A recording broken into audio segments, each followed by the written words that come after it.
I want to cover real quick a concept called the gap.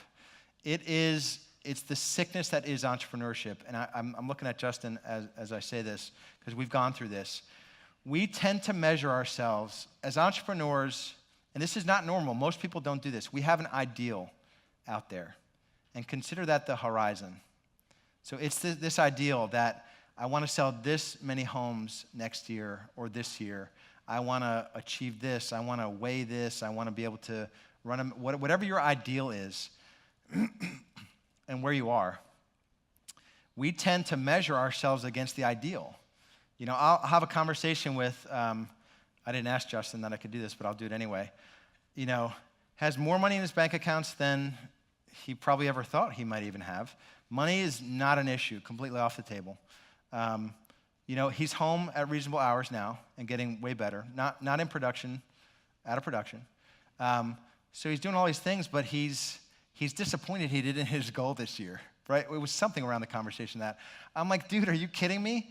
Like, just look back to where you were. You know, when he was one of the 12 that was in the room, the first intensive workshop we had.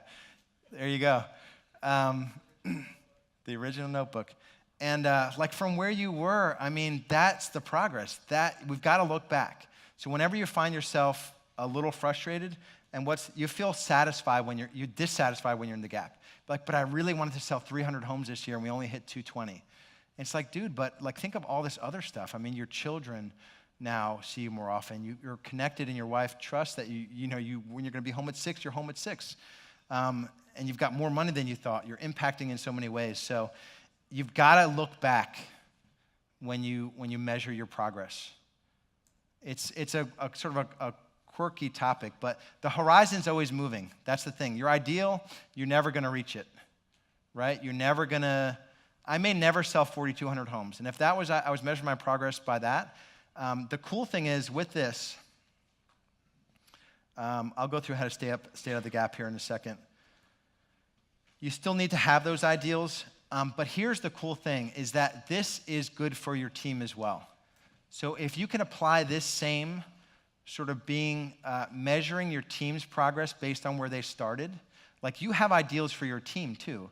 And they're probably, our frustration in our teams comes from them not achieving to our ideals. In our ideals, we want them to be in 5 days a week, 8 to 11, set 2 appointments a day, like all these ideals that we just have, and it should magically be done. Instead of just honoring them for what they've achieved and just celebrating their progress, and then they're going to want to do more for you. So it's this self-fulfilling prophecy. And with Cherie, she basically ran my company while I was building Real Estate B School. She's real frustrated because we didn't hit our goal this year.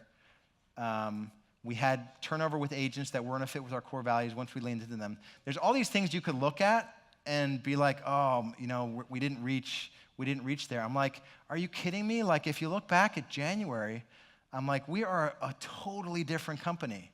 Like, we are different in every way possible in how we run it functionally, how we're data-driven, how we're core values, how everyone's in their box, living out their roles. I mean, we are a drastically different company. So it helps, and then she feels more calm.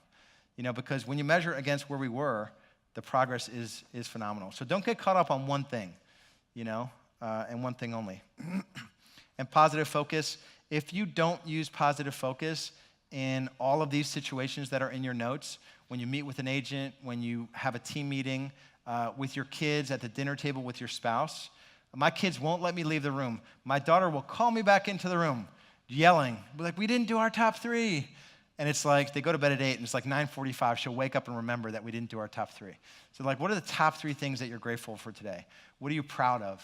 You know, everything. If you do, there's a 20-day positive focus that you can get an actual book. It's required for new agents on our team. And there's an app, a win streak app, which is from Strategic Coach, that you do your positive focus for the day, and then you project your positive focus for tomorrow.